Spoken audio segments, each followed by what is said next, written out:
C'est la deuxième proposition, puisque nous avons eu au mois de décembre une soirée de prière commune en l'église de Sotteville-sous-le-Val. Cette deuxième soirée, c'est le temps de la réflexion. Nous sommes heureux en effet de contribuer à cet acte citoyen majeur qui est l'engagement par le vote. La mairie, c'est-à-dire la maison commune, était assurément le lieu idéal du débat civique. Je vais donc faire une petite introduction au thème de la soirée. Foi et politique. Tel est donc le titre que nous avons, après mûre réflexion, voulu donner à cette conférence débat. Y a-t-il un homme qui a, depuis plus de 50 ans, incarné mieux ce thème de la foi et de la politique, ce thème de l'engagement dans la société, que l'abbé Pierre?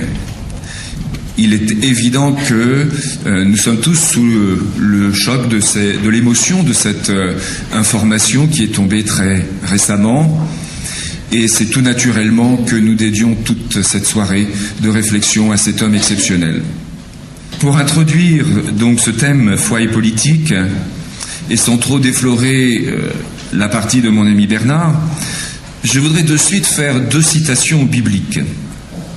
Dans Matthieu 22, au verset 21, cette parole tout d'abord, « Alors il leur dit, rendez donc à César ce qui est à César, et à Dieu ce qui est à Dieu. » Et ensuite, dans l'épître de Jacques, au chapitre 1er, verset 22, cette autre parole, « Mettez la parole en pratique et ne vous contentez pas de l'écouter. » Il me semble que nous sommes, avec ces deux citations bibliques, tout à fait au cœur du débat, c'est-à-dire pris entre deux pôles contradictoires, parce que l'Église est à la fois hors de ce monde, et puis elle est pleinement dans ce monde.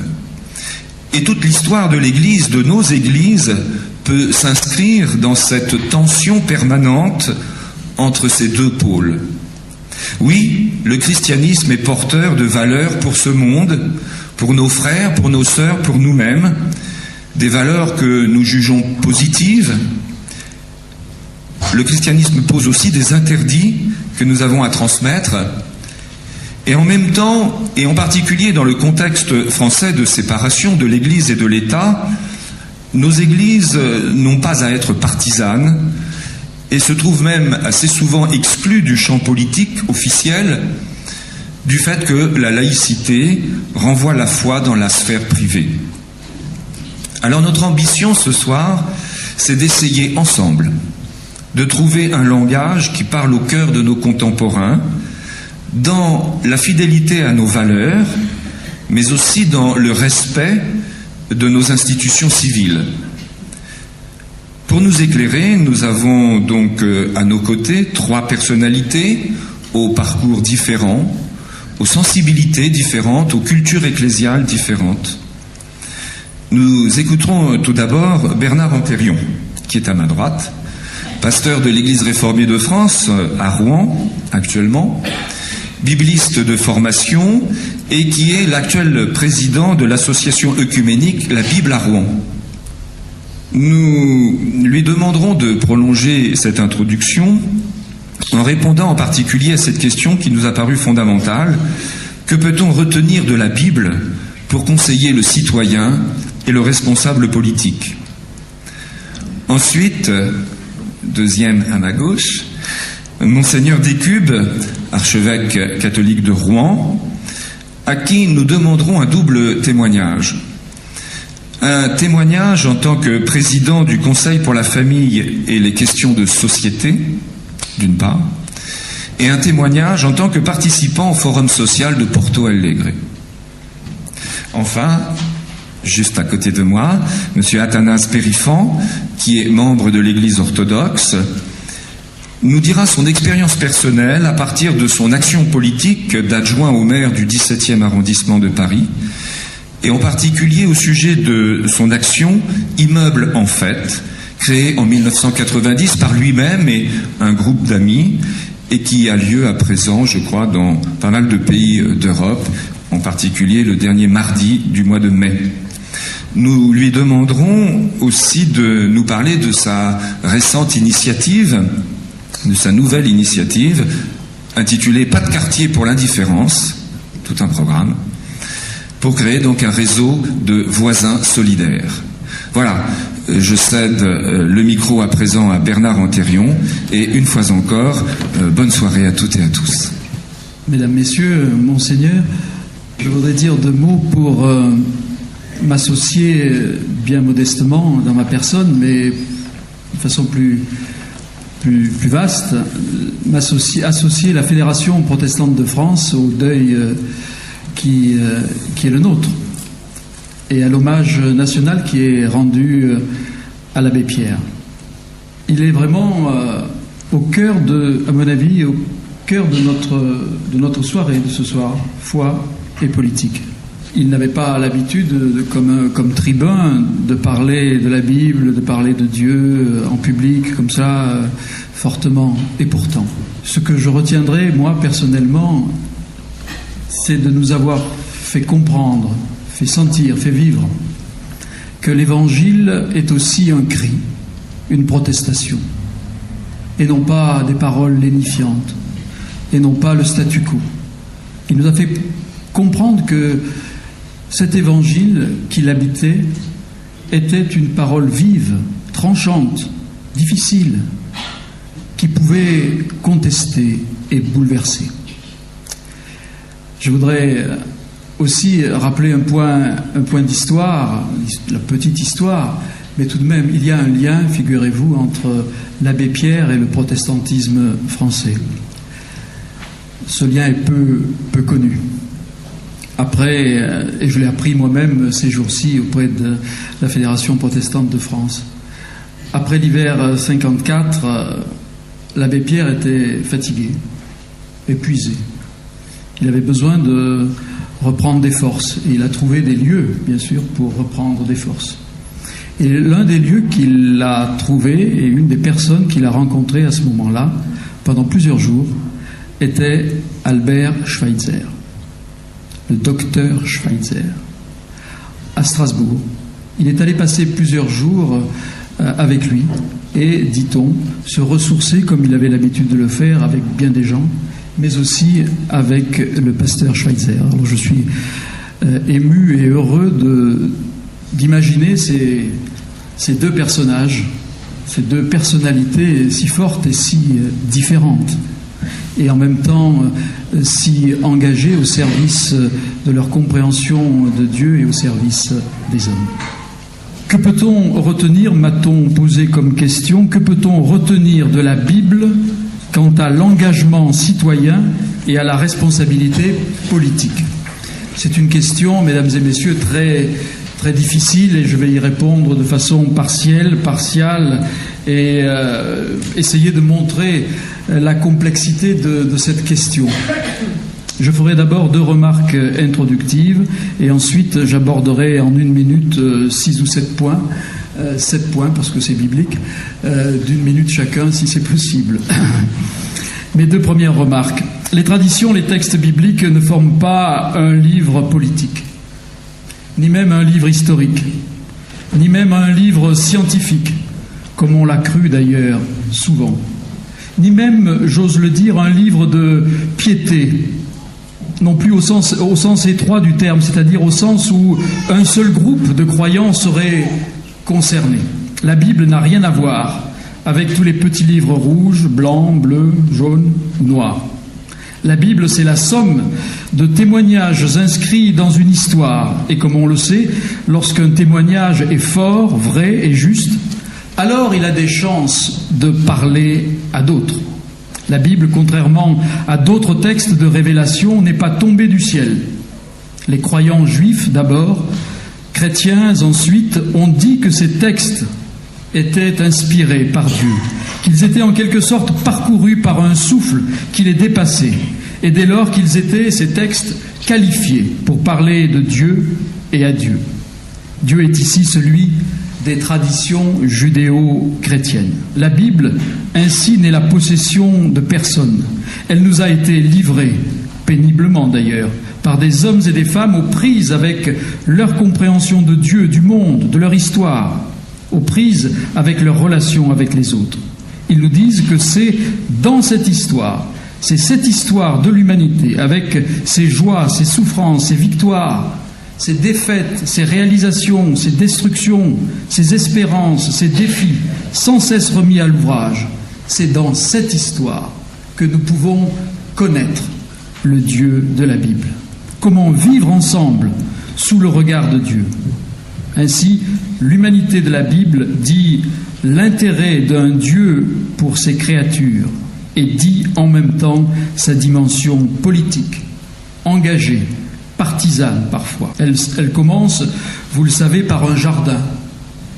On pourrait à partir de là élaborer une vision écologique de la Bible. Elle se termine par la description, vous le savez aussi, d'une ville, du jardin à la ville, en passant par un désert. On pourrait dire qu'elle décrit la fragilité et la responsabilité de l'humain et sa férocité aussi. En quelque sorte, destinées toutes les deux, fragilité et férocité, destinées, promises à vivre ensemble, avec d'autres, différents, avec et par des lois plus justes, plus vraies. Ma deuxième remarque concerne la lecture des textes de la Bible. Elle n'est pas, la Bible, cette lecture n'est pas faite pour être, si j'ose dire, appliquée dans une sorte de littéralisme servile, mais pour être interprétée.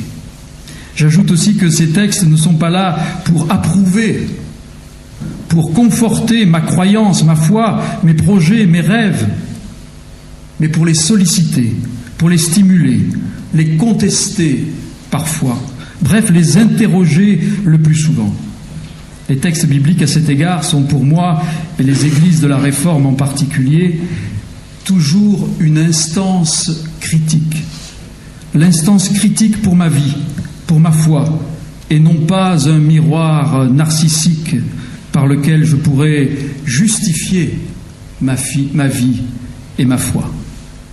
C'est pour cela, contrairement à ce que vous pouvez croire peut-être rapidement, que je me méfie beaucoup des citations bibliques. Je m'en méfie beaucoup. C'est pour cela que je n'en ferai peu ou presque pas. Quelques éléments donc maintenant plus de type politique, me semble-t-il, qui sont contenus dans la Bible. Ou autrement dit, voici quelques éléments et thèmes qui stimulent, qui interrogent mon engagement de citoyen et ma responsabilité politique. La diversité d'abord, c'est le premier point. Les textes, les genres littéraires de la Bible sont pluriels, sont divers. C'est la pluralité des livres. C'est une parole qui n'est pas univoque. Les écrits sont écrits sur presque 1000 ans d'histoire.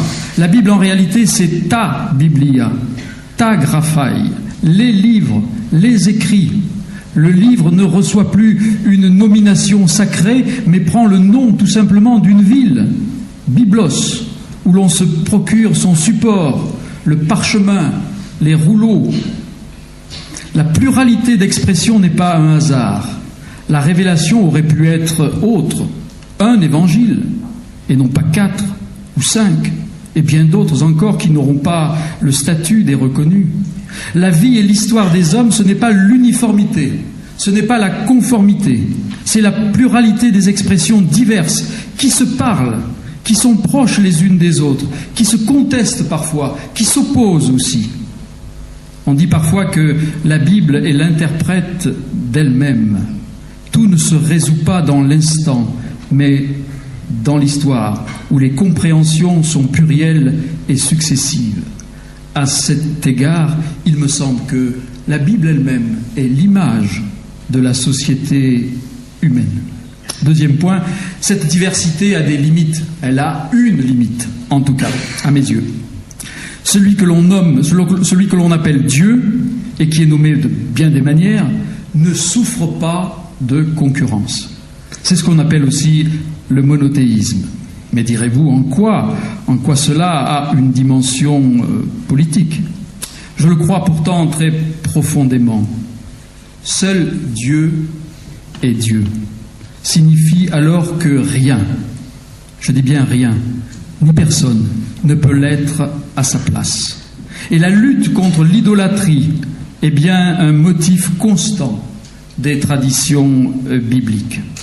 Dieu ne peut pas être un César humain, mais César ne sera jamais Dieu, même s'il le souhaite, même s'il le croit ou l'impose.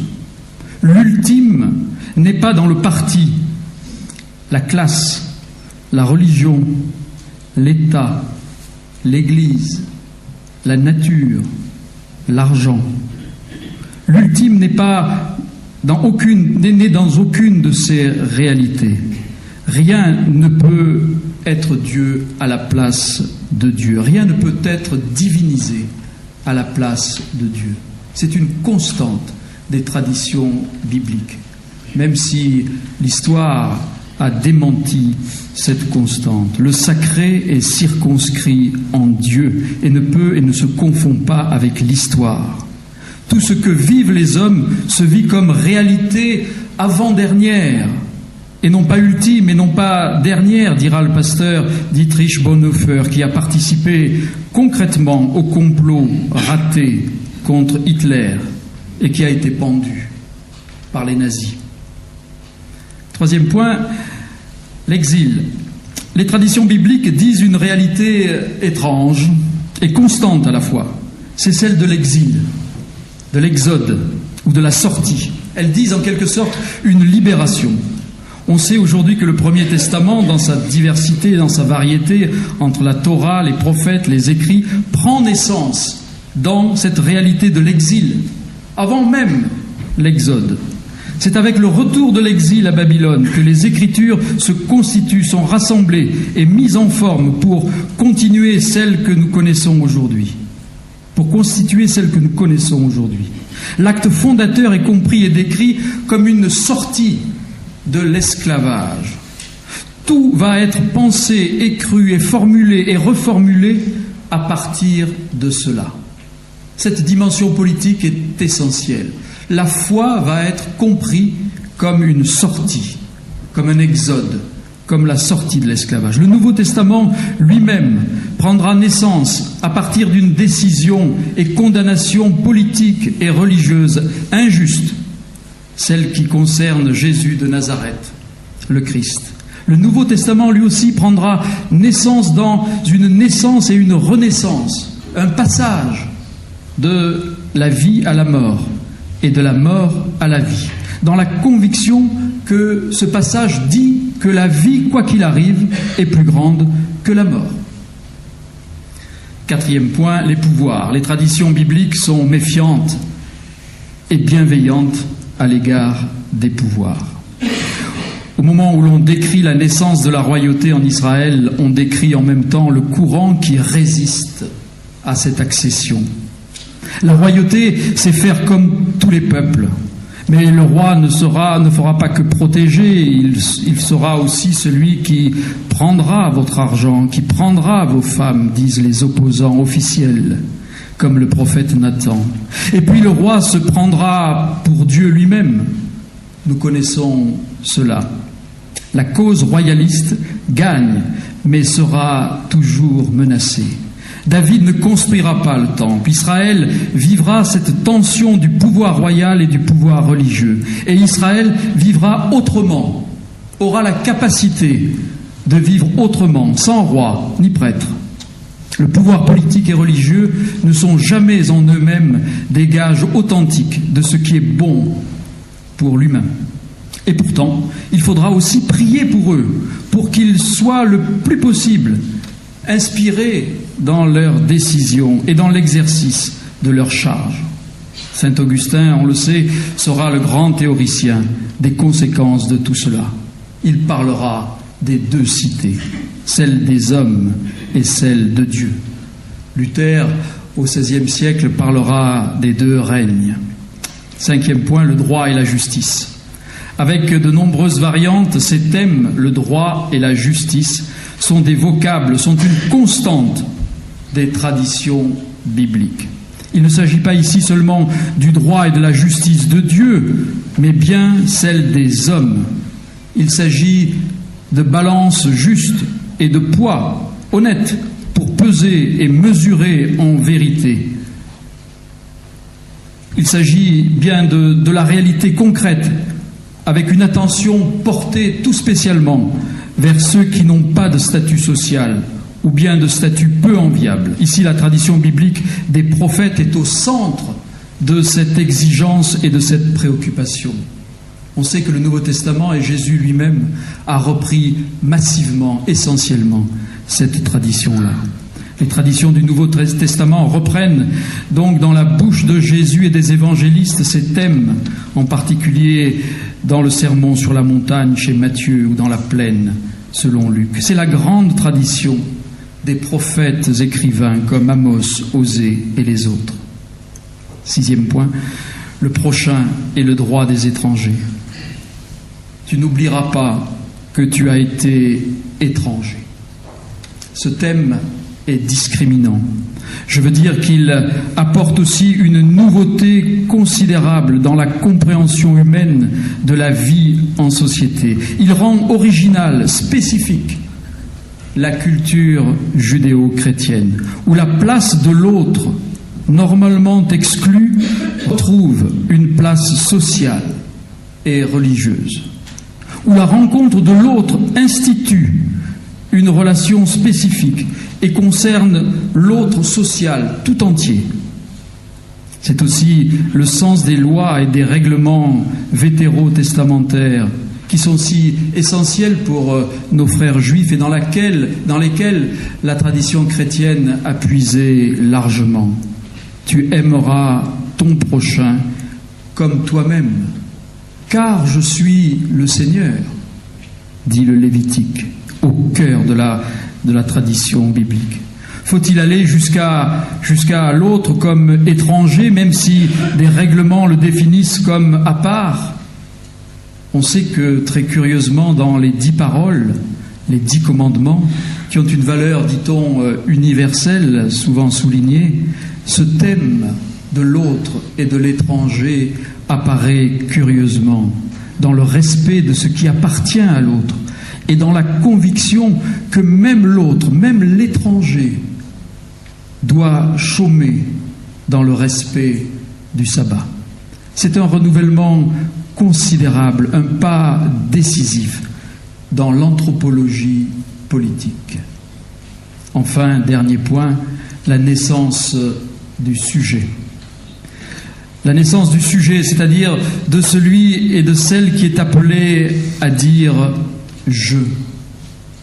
Ce n'est pas celui que l'on attend qui vient, c'est un autre. Le roi David, c'est d'abord celui qui n'est pas là, qui n'a pas le profil, parce qu'il est le dernier alors que tout revient au premier. Le roi va devenir malgré tout quelqu'un et non plus une fonction seulement. Les femmes vont s'appeler par leur nom, et même les esclaves. Les stériles ne sont plus caractérisés par leur état, mais par le changement de leur état, qui équivaut à un véritable changement d'état civil. La nomination de l'autre va passer par l'originalité de ce qu'il est, de sa personne même. Dans le Nouveau Testament, Paul ira, me semble-t-il, le plus loin dans son affirmation qu'il n'y a plus de juifs ou de grecs, d'esclaves ou d'hommes libres, d'hommes et de femmes. L'apôtre Paul n'est pas inconscient, il sait bien que tout cela existe encore, mais en Christ, dira-t-il, ils sont de nouvelles créatures. Ils sont des personnes uniques et non pas des catégories sociales. Ils sont des personnes uniques qui ont un nom et qui dès lors sont reconnues non pas par leur état mais par leur identité. L'identité sociale et politique ne dit pas tout de ce que je suis, ni mon identité religieuse. Devant l'ultime, devant Dieu, je suis encore quelqu'un d'autre. L'humain, à l'image et à la ressemblance de Dieu, dira à la fois une distinction, mais aussi une proximité et une spécificité irréductibles. Je conclus. Il me semble qu'aujourd'hui, dans notre pays, en France, la société civile s'honorerait de redécouvrir sans appréhension la force et la pertinence des récits bibliques, non pour obliger à croire, mais pour aider à croître, à connaître, à réfléchir, non dans l'introspection seulement, mais aussi dans la grande conversation qui doit être celle de la société tout entière. Les textes de la Bible, après tout, en valent bien d'autres. Ils sont constitutifs, qu'on le veuille ou non, de nos cultures, même celle de l'islam. Il vaut mieux connaître que d'être ignorant. Et cela vaut pour toutes les traditions religieuses. Si dans la tradition judéo-chrétienne, Dieu s'est révélé par des écrits, cela doit vouloir dire que nous sommes appelés à lire, à comprendre, pour croire. Les églises et les religieux s'honoreraient de présenter mieux les Écritures, non comme un code de morale archaïque, non comme des règlements à dépasser, non comme leur territoire réservé, leur possession, mais bien plutôt comme une bonne nouvelle pour chacune et pour chacun. Une bonne nouvelle dans laquelle retentit au moins trois convictions par lesquelles je termine. Les réalités terrestres, voyez-vous, à travers les textes de la Bible, sont bonnes et l'on ne doit pas s'en échapper pour être heureux. C'est ici-bas que Dieu est venu aimer ce monde en Christ. Se conformer à l'état du monde, deuxième conviction, se conformer à l'état du monde, au statu quo, dire que la foi en Dieu serait seulement la conservation de ce qui est, n'est pas, à mes yeux, au cœur des traditions bibliques. Il me semble, dernière conviction, que ces traditions sont l'écho d'une proclamation dans laquelle toutes choses sont toujours faites nouvelles, qu'il n'y a pas de destin et que nos actions novatrices rencontrent un projet de Dieu, toujours nouveau pour les humains comme pour le monde, toujours nouveau pour nous dans la foi, toujours nouveau pour tous. Je vous remercie de votre attention. Merci bien.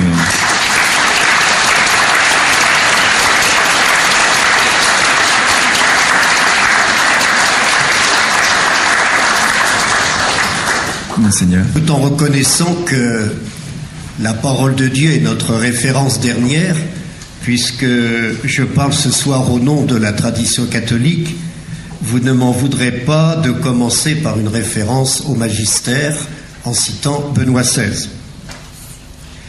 L'Église ne peut ni ne doit prendre en main la bataille politique pour édifier une société la plus juste possible.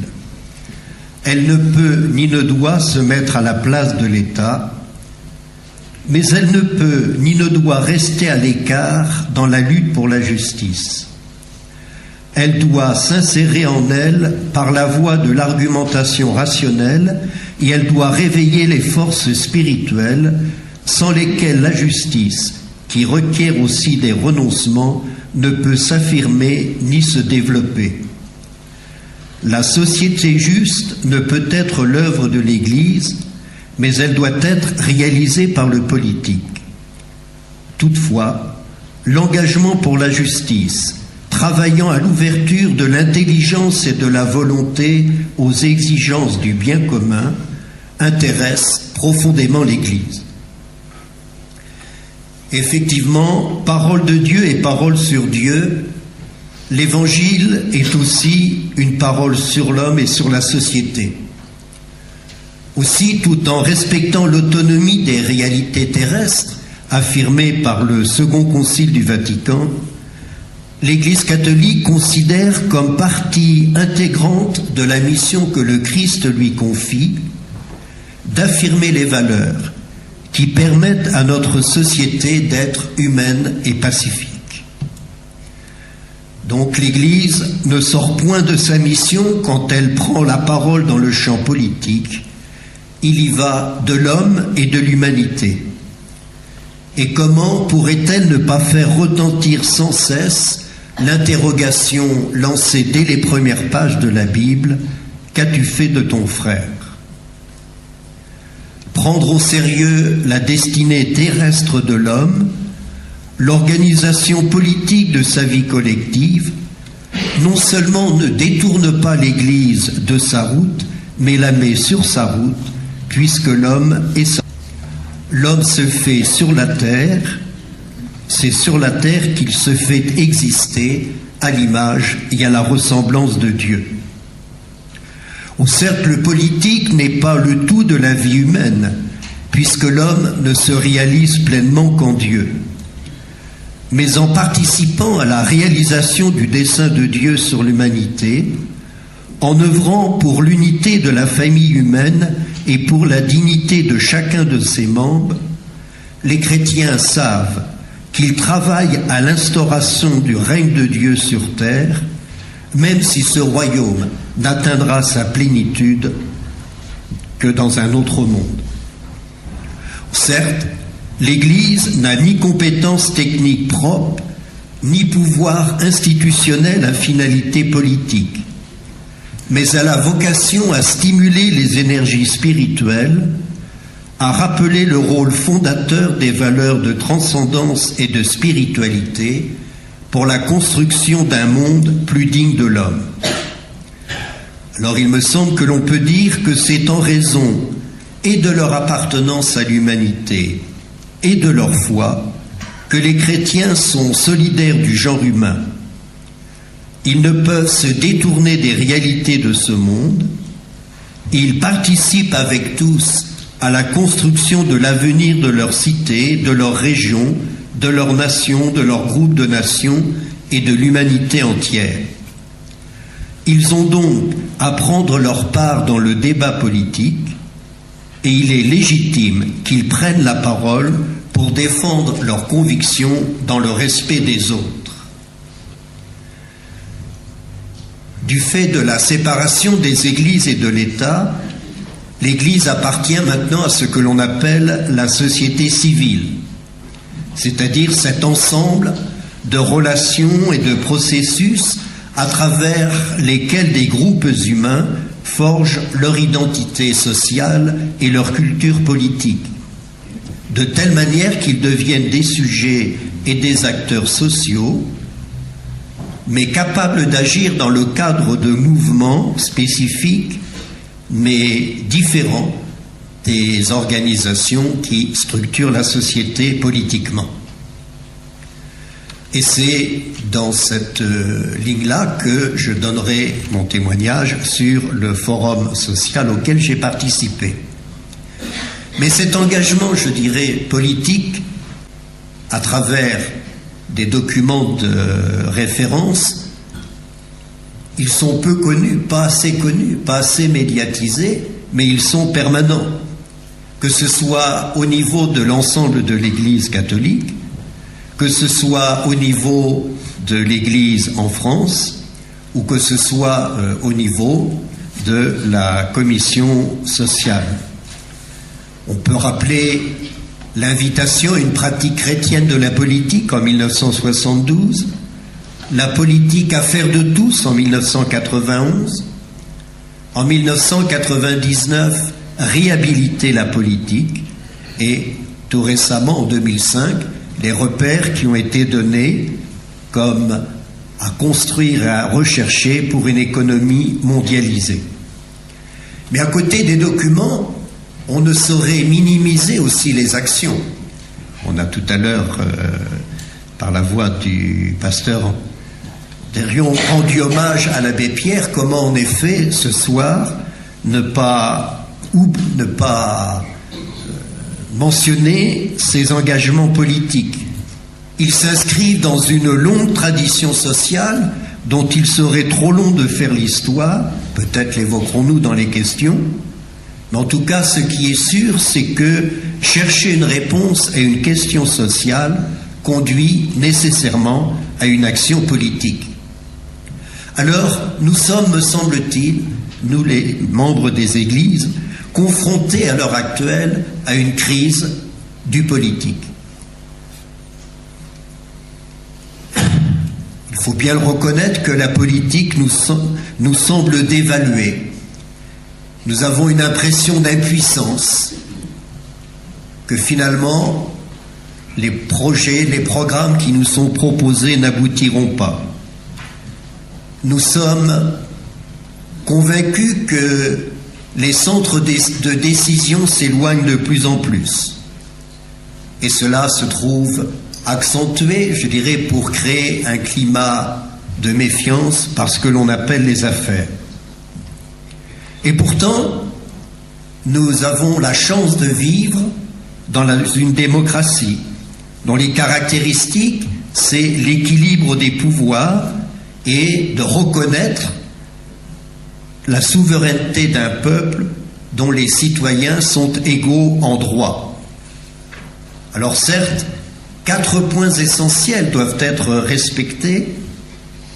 Le principe personnaliste, la dignité absolue, le caractère central, l'intangibilité de la personne humaine. L'Église, en effet, voit dans l'homme, dans chaque homme, l'image vivante de Dieu lui-même. Deuxième caractéristique, c'est l'importance des corps intermédiaires. Les partis, les syndicats, les associations, les collectivités, les églises, qui aident à la responsabilité de tous et qui sont un frein au risque d'abus du pouvoir qui vient d'en haut. Troisième caractéristique, le principe de subsidiarité qui laisse à l'échelon d'organisation le plus proche ce qui peut y être traité. Et quatrième caractéristique, le pluralisme, qui n'est ni neutralité ni indifférence, mais conscience de la relativité des pensées et des programmes politiques. Aucun ne peut prétendre incarner toute la vérité.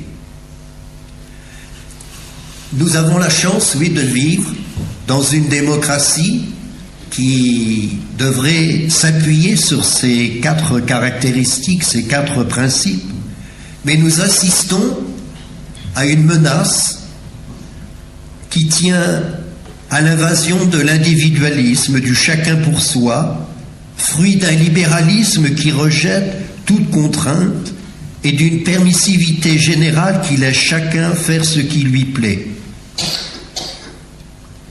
Et il y a aussi, je crois, on ne peut pas le minimiser, la peur de l'avenir, l'absence de projet global qui conduisent à se crisper sur les avantages acquis et à faire appel à l'État-providence. Alors, c'est pourquoi nos églises, et que ce soit dans la tradition catholique ou dans la tradition réformée, proposent, dans la perspective des échéances que nous allons connaître cette année, que nous prenions le temps de réfléchir et de débattre sur la société que nous voulons vivre et construire pendant ces prochaines années.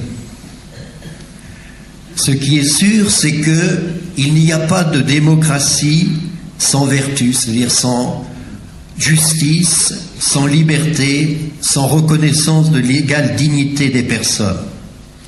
Et cela nous invite à prendre le temps de comprendre que les droits de chacun constituent les devoirs de tous, que la politique est l'affaire de tous. L'exercice de la citoyenneté ne saurait se limiter au seul contrôle à intervalles réguliers des responsables politiques choisis au rythme d'élections successives.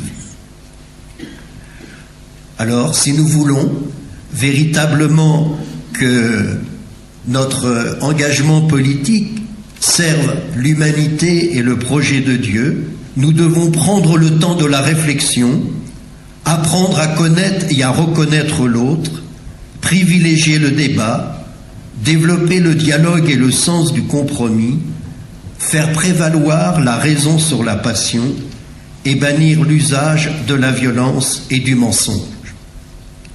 Voilà, me semble-t-il, quelques points qui sont en arrière-fond des engagements que peuvent prendre les chrétiens dans la vie politique de leur pays ou de la planète. Alors puisque mon témoignage a été demandé, parmi des initiatives prises qui ne sont pas le monopole des chrétiens, mais auxquelles les chrétiens participent nombreux, les forums sociaux mondiaux, dont celui qui se tient à l'heure actuelle à Nairobi. Alors certes, ce ne sont pas des manifestations et des rassemblements confessionnels, mais la dynamique chrétienne est évidente. Et je me rappelle qu'à Porto Alegre, l'ambassadeur de France a tenu à le souligner. On ne saurait oublier que l'organisation de ces rassemblements doit beaucoup à Francisco Whitaker, qui fut secrétaire de la commission Justice et Paix de la conférence épiscopale des évêques du Brésil. Et d'après un sondage, 66% des participants au forum se disent chrétiens. Et on peut remarquer d'ailleurs que les stands des organisations chrétiennes sont très visités. Mais, je dirais, ces rassemblements se définissent surtout comme une rencontre des sociétés civiles pour débattre et proposer d'autres perspectives que celles offertes au Forum économique mondial de Davos, qui réunit chaque année, depuis 1970, les principaux décideurs économiques et politiques de la planète.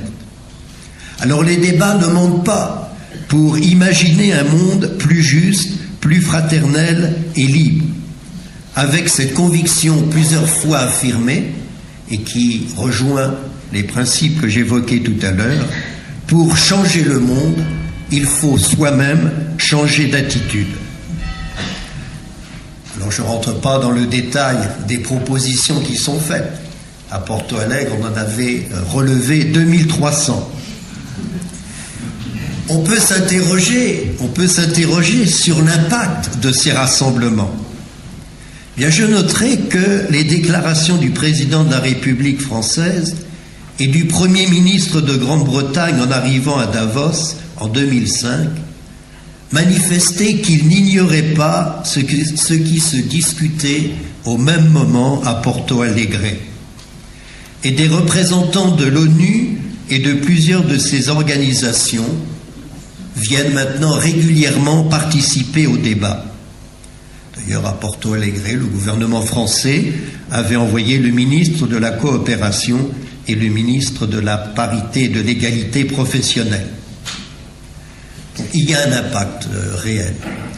Mais je retiendrai que les forums sociaux ont d'abord une valeur de symbole. L'économie ne peut pas, à elle seule, faire le bonheur des hommes. D'ailleurs, son organisation actuelle accentue les déséquilibres.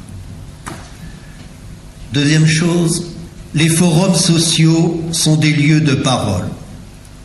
Or, donner la parole, c'est faire exister.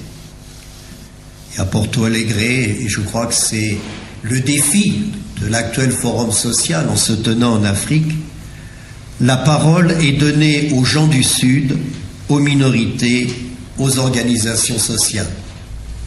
Et je dirais que les forums sociaux aussi sont peut-être une dernière chance. Ne pas entendre leur message c'est faire naître des ressentiments et des frustrations dont sauront s'emparer d'autres réseaux, et c'est sûrement ouvrir un champ à l'action terroriste. Voilà le témoignage que je pouvais donner sur cette participation au 5e Forum social. Alors on m'a demandé aussi, dans la question que l'on m'a posée, que penser de la mondialisation. Mais je la considère positivement, car elle concourt à la réalisation du projet de Dieu qui veut l'unité du genre humain et la réussite de chaque personne. Mais à une condition, que l'homme demeure au centre du système économique. Alors c'est la raison pour laquelle, bien 17 ans après avoir pris position avec Créer, Partager, 23 ans après avoir invité à de nouveaux modes de vie, 6 ans après avoir invité à maîtriser la mondialisation, bien la Commission sociale des évêques de France a ouvert un débat pour que l'on invente des repères pour cette économie mondialisée. Non pas que nous voulions faire une déclaration normative, mais faire que tout le monde soit partenaire de l'organisation économique qui se met en place. Et pour cela, eh bien, il nous semble qu'il faut prendre le temps de pénétrer dans les pratiques de la mondialisation, de les comprendre, d'en percevoir les effets sur les personnes, les entreprises et les peuples. Et c'est la raison pour laquelle nous avons attiré en particulier l'attention sur la place de la finance. Elle a toujours accompagné l'économie, mais les évolutions actuelles lui donnent un poids plus important qui influe sur les comportements et sur les objectifs. Alors, nous souhaitons que s'élaborent progressivement des repères qui permettent de satisfaire aux exigences de la justice. Et il me semble qu'il y a 2 directions vers lesquelles il serait important que les chrétiens apportent leur pierre dans le débat: la mise en place d'une régulation internationale et une revalorisation de la place de l'homme dans l'entreprise, ce qui suppose de faire appel à la responsabilité de tous et de permettre à tous une participation aux décisions. Et je terminerai en disant que dans la perspective des prochaines échéances électorales, où nous souhaiterions qu'elles permettent l'avènement d'une société plus juste et fraternelle, à partir des préoccupations qui sont les nôtres, en France, la famille, le logement, l'emploi, eh bien, il me semble qu'il y a place pour que naissent des groupes de dialogue, de débat, de réflexion, où nous référant à nos propres convictions, mais aussi aux positions qui sont affirmées par d'autres que nous, eh bien, nous arrivions à nous entendre pour que soit défini un bien commun. Car la difficulté, c'est que, à l'heure actuelle, notre société manque d'un consensus sur un bien commun. Nous pensons que l'intérêt général est l'addition des intérêts particuliers. Or, cela ne suffit pas, et c'est dans la mesure où nous fondrons en valeur la société que nous voulons que nous pourrons accéder à plus de justice et de fraternité. Car la fraternité est une valeur chrétienne, mais elle est aussi inscrite sur les frontons des édifices de la République. Je vous remercie. Et c'est l'occasion de remercier le maire d'Elbeuf de nous accueillir dans sa belle mairie. On a plus l'habitude dans ce type de salle de voir des débats démocratiques où on aurait pu voir un strauss-kahnien, un fabusien, un royaliste, plutôt qu'un protestant, un orthodoxe et un catholique. Et je trouve que c'est bien quand la maison de la République s'ouvre aussi, et c'est aussi un beau message pour l'œcuménisme de montrer qu'effectivement on peut se retrouver tous ensemble autour d'un sujet important. Je voulais d'abord remercier Laurence et toute son équipe œcuménique qui a organisé en fait ce débat. Je suis impressionné par la réussite et la qualité. Cette salle archi pleine, c'est encore là montrer que les gens s'intéressent à la chose publique et c'est une très belle chose. Donc bravo à elle et à toute son équipe. Voilà, j'ai un fils qui a 6 ans et souvent ma femme prie pour que peut-être qu'un jour il soit appelé par l'Église. Quand je vois des jeunes prêtres aussi heureux, aussi épanouis, je me dis tiens, effectivement ça me rassure aussi. Quelques réflexions rapides et j'ai pas autorité à vous parler en fait trop de théories sur la foi et la politique. Simplement, le sujet est assez amusant. Foi et politique, on a l'impression que c'est quand même très contradictoire. C'est pas des choses qui vont ensemble. Moi, je suis un modeste élu de base depuis une quinzaine d'années. Je me rends compte que quel que soit le type d'élu, la fraternité, l'amitié, le partage sont pas les valeurs, l'amour que l'on retrouve le plus en politique. Ou alors, j'ai pas encore bien cherché et je vais faire des efforts pour persévérer dans ce domaine. C'est vrai que je lis de temps en temps l'Évangile, je suis un chrétien un peu comme tous les chrétiens. Souvent, mon curé me dit c'est la nudité crasse des chrétiens quand ils nous posent des questions sur l'Évangile. Donc, mais j'ai pas trouvé non plus dans l'Évangile un mode d'emploi pour gagner les primaires, pour être élu. Et si ça avait été le cas, je pense que j'aurais été ministre. Si quelqu'un, et je demande aux experts de l'Évangile, donnez-moi les recettes si l'Évangile effectivement est une recette pour réussir sa carrière politique. Célèbre phrase, rendons à César ce qui est à César et à Dieu ce qui est à Dieu. Jésus a été assez malin là-dessus. On aurait peut-être rêvé que Jésus fonde un parti politique, qu'il se présente aux élections, qu'il devienne président, roi ou je ne sais trop quoi. Et Jésus, en fait, a fondé une église. Et je crois que c'est aussi ce qui sépare les deux choses. Rendons à César ce qui est à César et à Dieu ce qui est à Dieu. Un point commun entre la politique et l'église, beaucoup seront appelés, peu seront élus. On le voit bien. On le voit bien. Ça crée parfois des petites tensions entre les camarades élus, entre les camarades sur le terrain, entre les compagnons ou ailleurs. Oui, je crois que beaucoup seront appelés, peu seront élus. Je ne suis pas certain qu'on soit appelés tous à la même chose. C'est aussi une question de vocation et de discernement. Et c'était un peu le message que j'avais envie de dire aujourd'hui. À chacun de discerner un peu quelle est sa vocation et comment il peut servir la chose publique là où il est. Tout le monde n'est pas appelé à devenir président de la République ou ministre. Il y a différentes manières de servir. Et si vous êtes présent ici, c'est que vous êtes engagé dans la vie sociale et c'est aussi ça la politique. Alors je crois que la politique, on l'a dit, vous l'avez dit Monseigneur, c'est d'abord un service. Un service pour le bien commun. Qu'est-ce que c'est que le bien commun? Difficile. Je crois que la politique aussi, c'est un combat. Pas un combat contre les camarades de son propre camp ou contre les adversaires politiques. Je crois que d'abord, c'est un combat contre soi-même. C'est ce qui fait la richesse de l'homme, c'est sa diversité. On a en nous, j'ai en moi, une part d'individualisme, une part d'égoïsme, une part d'envie de séduire, une part de goût du pouvoir. On a aussi, nous tous, en nous, une part de générosité. Et je crois que le rôle des hommes politiques qui nous dirigent, c'est de pouvoir, par l'enthousiasme des projets partagés, nous donner envie de tasser un peu ce qu'on a de moins bon en nous. On parle souvent des intérêts acquis, des revendications catégorielles, de tasser un peu tout ça pour essayer de donner ce qu'on a de meilleur pour le bien commun, pour le sens de l'intérêt général. L'exercice du pouvoir, et je vous le dis parce que j'ai fait 17 ans de scoutisme, on ne l'apprend pas à l'ENA en fait. Et c'est important, il n'y a pas d'école où on apprend l'exercice du pouvoir. Je me souviens quand on était petit, je ne sais pas si vous vous souvenez, il y avait toujours des films en fait avec le roi où on voyait le petit roi qui à 7 ans apprenait la stratégie, il y avait un apprentissage. L'exercice du pouvoir aujourd'hui c'est quoi? On l'apprend où? Et je crois que c'est important quand on se rend compte en fait que la classe politique, l'énergie qu'elle met, quelle qu'elle soit, de gauche, de droite ou d'ailleurs, pour conquérir le pouvoir, à croire que la finalité est dans la conquête du pouvoir, et une fois qu'on se retrouve au pouvoir, qu'est-ce qu'on fait? Alors que pour moi le vrai sujet est là. Qu'est-ce qu'on fait quand on est au pouvoir et comment on exerce le pouvoir justement? Difficile d'exercer le pouvoir justement, car parfois il faut prendre des mesures qui sont peut-être parfois injustes, qui sont impopulaires, pour le bien commun.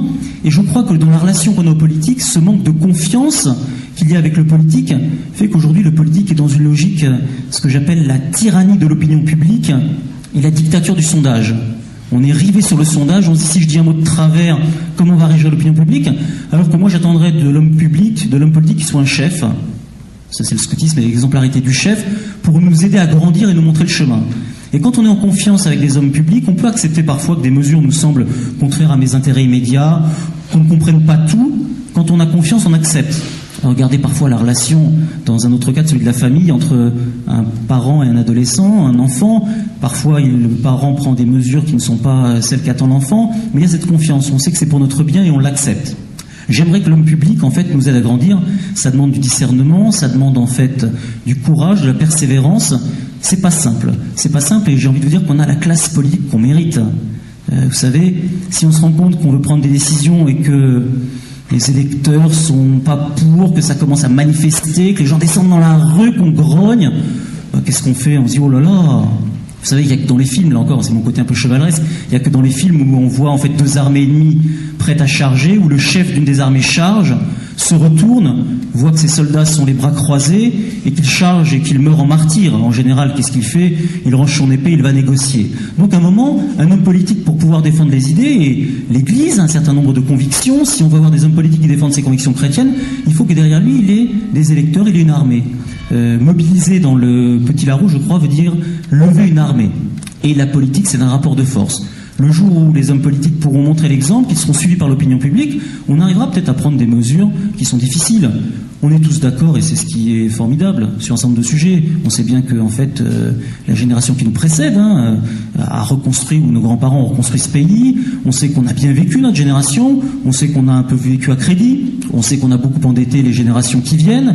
On sait que les matières premières, on a tapé dedans sans trop regarder ce qui allait arriver. On le sait bien. Quel est l'homme politique qui dira maintenant, est-ce qu'on a le courage d'accepter, de ne plus être dans des croissances permanentes, de se dire, j'accepte en fait de réduire un peu mon train de vie parce que ça va permettre à d'autres de mieux vivre? Voilà. Si chacun n'est pas prêt à le faire, on aura beau faire des discours, des promesses, après les élections, on sait bien que ces promesses n'engagent que ceux qui les ont écoutées. J'avais aussi envie de vous dire que la politique, c'est l'envie de vivre ensemble. Pour moi, c'est fondamental. Vivre ensemble, c'est quoi aujourd'hui? Quand on voit la situation, on a l'impression qu'il y a 60 millions de Français qui vivent chacun dans leur coin.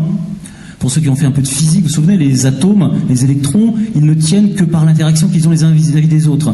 Si tout d'un coup, chacun est là, derrière sa porte blindée, son digicode, son interphone, en train de se dire, tiens, comment est-ce que je vais faire pour améliorer mon quotidien, et qu'il n'y a plus d'envie de partager quelque chose ensemble, il n'y a plus de choses publiques.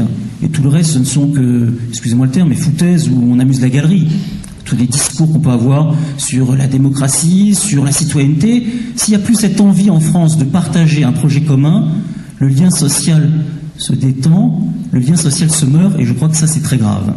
Quelques qualités pour être, à mon avis, un bon homme politique. Après, je parlerai un peu de mon expérience pour ne pas être trop long. Je crois qu'il faut du courage, on l'a dit tout à l'heure, il faut du courage pour dire un certain nombre de choses qui sont, je crois, la vérité. Si je suis chrétien, c'est que je crois la vérité. Je crois qu'il y a un certain nombre de choses qu'il faut dire aux Français, qu'ils ne sont peut-être pas prêts à écouter, mais c'est quand même paradoxal. On s'émerveille tous pour Zidane et l'équipe de France quand ils gagnent le mondial, et on s'émerveille aussi quand on voit la préparation, l'abnégation, le travail, l'entraînement, et nous on penserait qu'on peut être champion du monde sans rien faire, en se la coulant douce. Non. Il y a une réalité, il faut qu'on l'accepte. Et je pense que si on sentait que nos hommes politiques, quels qu'ils soient, montraient l'exemple et partageaient cet effort commun, on le vivrait tous avec beaucoup plus de plaisir. Ça, c'est important, je crois à l'exemplarité du chef. Il faut du dévouement, il faut de l'enthousiasme, il faut de la persévérance, il faut du discernement. Et quand on parle de foi et politique, la première chose qui me vient à l'esprit, c'est qu'il faut qu'on prie. Parce qu'on n'est pas parfait, et que quand on doit prendre des décisions, la prière peut nous aider effectivement. Et nous, chrétiens, on a cette chance en fait d'avoir la prière. C'est important qu'on essaie de discerner et de prier avant de prendre des décisions. Je ne suis pas certain, quel que soit l'homme politique aujourd'hui, qu'il y en a beaucoup qui ont prié avant de se présenter aux élections présidentielles. Ça relève plus d'une mécanique, d'une logique de carrière, un peu celle qu'on peut avoir dans l'entreprise. On progresse, on va de plus en plus haut, on commence maire adjoint, maire, député, sénateur, ministre, président de la République. Qui a réfléchi en se disant, je vais prier, je vais mettre en fait mon engagement politique au service de Dieu et je vais prier pour savoir où Dieu m'appelle.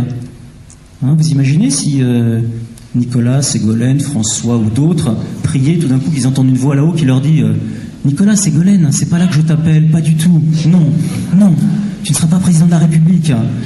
Tu vas aller servir les pauvres. Regarde l'abbé Pierre, tout le monde est là, l'abbé Pierre magnifique. Tu vas aller servir les pauvres. Vous les imaginez, les pauvres? On va les mettre sous antidépresseurs tout de suite. Donc il y a une vraie réalité, je n'ose pas imaginer, ça serait terrible. C'était quelques réflexions avec un peu d'humour, excusez-moi, mais sur le constat, je ne suis pas sociologue, mais le constat, et Dieu sait si je suis enthousiaste et positif sur l'avenir de ce pays, le constat n'est pas extraordinaire. Ma génération a été formée à être... On a été éduqués avec des consommateurs et des téléspectateurs. Il ne faut pas s'étonner qu'ensuite on soit très consommateur et très téléspectateur et qu'on consomme la politique comme le supermarché. Je dis souvent aux collègues, aux maires que je rencontre, on a de la chance que le mandat électoral dure 5 ans, parce que s'il durait 1 an, on serait blackboulé à chaque fois. On va changer en fait son maire comme on change son lave-vaisselle, comme on change son magnétoscope, il y en a un nouveau, comme parfois on peut changer sa femme, il y en a une plus jeune. Voilà, c'est délicat, c'est difficile, et je crois qu'il est important qu'on arrive à sortir de là et qu'on fasse que les gens redeviennent acteurs, qu'on se réapproprie des espaces d'initiative. On est dans un monde où on a l'impression que tout est joué d'avance. Regardez, vous allumez la télé, l'expert prix Nobel machin qui vous explique que cette année il y aura 1,8% de croissance, 2,5% je ne sais trop quoi, un PIB de temps. On a l'impression que les dés sont jetés et quoi qu'on fasse, nous pauvres citoyens, on est là, spectateurs d'un monde qui se fait sans nous. Et moi ce que j'ai envie de vous dire ce soir, c'est que c'est pas ça la réalité. La réalité, c'est ce que nous faisons chacun d'entre nous. Si vous qui êtes ici, vous allez créer artisan boulanger, vous allez embaucher un apprenti, vous allez créer un emploi, c'est le chômage qui va baisser. Si on fait telle chose, on peut influer. Et je crois, et Mère Teresa le disait très justement, elle disait « Mon action, ce n'est rien. » Quelle modestie, ce n'est rien. Ce que je fais, c'est rien. Quand on voyait son action, ce n'est qu'une goutte d'eau dans l'océan. Et si je ne faisais pas cette action, cette goutte d'eau manquerait à l'océan. Je suis convaincu qu'en fait, l'action politique, elle est à la base, elle est de ce qu'on fera, nous, chacun d'entre nous. Voilà, c'est important et c'est comme ça qu'on arrivera à reconstruire. On est dans une logique aussi où, je me souviens qu'on avait fait un sondage l'année dernière avec mon association, 72% des Français disaient que les valeurs, entre guillemets, qui progressaient le plus, étaient l'indifférence et le repli sur soi. C'est vrai, on ne peut pas dire qu'il y a un trop-plein de fraternité dans ce pays. On ne peut pas dire que ça va dans le sens de l'évangile tout le temps, ou alors, j'ai pas toujours bien vu, que l'amour déborde de partout et que tout le monde s'aime. Non, c'est pas tout à fait ça. Même si c'est aussi ça. Repli sur soi, indifférence, individualisme, peur de l'autre, ça tue le lien social plus que moult discours. Je pense à un exemple que j'ai vu l'autre jour. Lorsqu'on a envie, on parle de service, d'entraide. Vous voyez une dame âgée dans la rue qui porte ses courses. Vous allez aller la voir en lui disant « Madame, je vais essayer je peux vous aider ?» Quelle est sa première réaction ? Il veut mon sac à main. Je me suis perdu tout à l'heure, en fait, entre Sotteville-les-Rouen, Côte-Bec, enfin j'étais un peu paumé. Je m'arrête en scooter et je demande à une jeune femme « Excusez-moi madame », avec un grand sourire. Son premier réflexe, elle s'est reculée, elle a eu peur.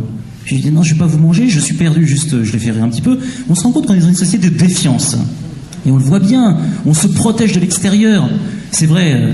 Excusez-moi s'il y a des journalistes dans la salle, mais c'est vrai que 95% de l'info, elle est pas drôle. Moi, j'ai pas de télé, j'écoute France Info. On commence par des catastrophes par-ci, des morts par-là, un viol, des enfants enlevés. Oh là là là là là, attendez, on va finir à plus avoir envie de se lever le matin et rester sous sa couette. Non, le monde n'est pas aussi triste qu'il en a l'air, et le monde, c'est ce qu'on en fera chacun. Un autre constat, il y a un chiffre qui me fait froid dans le dos aussi. Les Français consomment 5 milliards de cachets d'antidépresseurs tous les ans. On est champion du monde. Ouais, c'est pas la bonne catégorie, c'est dommage. Ça prouve une chose. Ça prouve que depuis 40 ans, le progrès matériel est extraordinaire. On a des voitures de plus en plus puissantes, des ordinateurs de plus en plus légers, des écrans de télé de plus en plus grands. Et pourtant, on a l'impression qu'on est de moins en moins bien dans nos têtes. Qu'est-ce qui se passe ? Et pour moi, quand je pense à foi et politique, je pense à ça. Je pense que l'Église a un rôle de faire réfléchir le politique sur les valeurs qui sont les siennes. Vous l'avez dit tout à l'heure, Monseigneur. L'homme ne vit pas que de pain, il a besoin d'autre chose. Bien sûr que je suis content de gagner un peu d'argent, de pouvoir de temps en temps inviter ma femme au resto, de pouvoir m'acheter un CD ou un DVD. Bien sûr que j'aime consommer, c'est pas suffisant. Et que le modèle qu'on nous présente depuis 40 ans, modèle social aujourd'hui qui est dominant, c'est quoi ? Faut être très clair. Vous avez ouvert un magazine, c'était vrai pour les femmes depuis 20 ans, ça commence à être vrai pour les hommes. Faut paraître plus jeune, plus beau, plus fort, plus intelligent. Je suis tombé l'autre jour sur une revue. Maintenant, même nous, les hommes, le gars était musclé. Je me suis dit, oh, j'ai mon petit bide, là, il va falloir que je recommence à faire de la muscu. Ça va pas du tout. Voilà, on est dans des modèles qui sont quand même pas exceptionnels. Comment, en fait, le politique peut proposer autre chose ? Voilà. Et si tous les politiques, là, qu'ils soient de gauche ou de droite, nous disent la même chose, consommer, relançons la consommation, comme si la consommation, c'était la nouvelle fée qui allait régler tous les problèmes. C'est pas suffisant. Qu'est-ce qu'on a envie de partager ensemble ? Qu'est-ce qu'on a envie de vivre ensemble ? Quelle est la relation qu'on a envie de construire avec l'autre ? Voilà la politique. J'ai l'impression parfois qu'on marche sur la tête. On le disait là encore tout à l'heure. Le système, tout ce qu'on fait depuis des siècles, c'est pour améliorer la condition humaine. Et là, depuis 30 ans, on a l'impression que le système s'emballe, qu'on contrôle plus trop les choses, mondialisation, par là, des choses, et qu'on contrôle plus rien, et qu'en fait, on marche sur la tête. Voilà, il s'agit de remettre l'être humain au cœur du système. C'est pas compliqué. C'est pas compliqué, souvenez-vous de l'histoire politique de ce pays, j'étais pas né encore à l'époque, mais je crois que De Gaulle à un moment a rétabli la confiance très vite, il faut redonner de l'espoir aux gens, d'autres l'avaient fait avant lui, d'autres le feront après lui. Je crois que c'est important un moment, et c'est pas si compliqué qu'on le croit. C'est une question de mental. Regardez, quand l'équipe de France gagne le mondial, tout d'un coup tout va bien, les gens se sentent heureux. Hein, c'est un petit ballon qu'on a posé dans les buts, c'est génial. Qu'est-ce qu'on peut faire de plus si tout d'un coup on crée une énergie, un enthousiasme pour que les gens œuvrent dans le même sens? Ça c'est important. Je terminerai, parce qu'il me reste 5 minutes ou pas? Est-ce que je vous ennuie, dites-moi? Ils sont bien élevés, Elbeuf. Hein. Non, bravo. Leur tourne néanmoins. Leur tourne. Alors, pour terminer en 5 minutes, qu'est-ce que je me suis attelé à faire? Principe de subsidiarité, cher à l'Église. Quand un corps intermédiaire ou inférieur peut résoudre un problème, pas besoin de remonter en haut. Moi, je me suis dit, quand j'ai été élu il y a 15 ans, j'étais Benjamin du conseil municipal du 17e, élu par accident. Il fallait un jeune à l'époque. Je suis immigré, un jeune immigré, ça faisait bien. Comme aujourd'hui, il faut des femmes. Voilà, je me suis retrouvé élu. J'avais fait beaucoup de scoutisme. Et comme chaque élu, je recevais une journée par semaine à la mairie, les gens sans rendez-vous.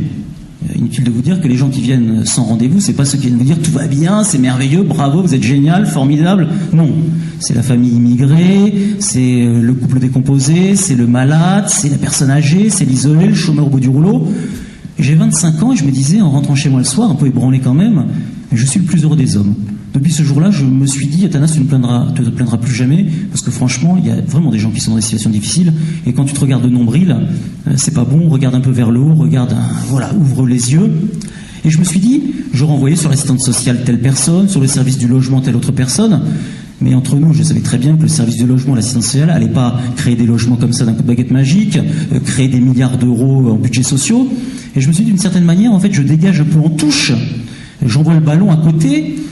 Et je me suis rendu compte de la limite, en fait, qui pouvait parfois être celle de la solidarité institutionnelle. Et ce qui anime mon combat associatif depuis 15 ans, c'est celui-là. Je suis convaincu qu'en complément des solidarités institutionnelles et collectives, celle de l'État, celle des conseils généraux avec le RMI, celle des services sociaux des mairies, que l'on finance par notre impôt, et c'est très bien, mais d'une certaine manière, on délègue un peu par procuration notre devoir de solidarité.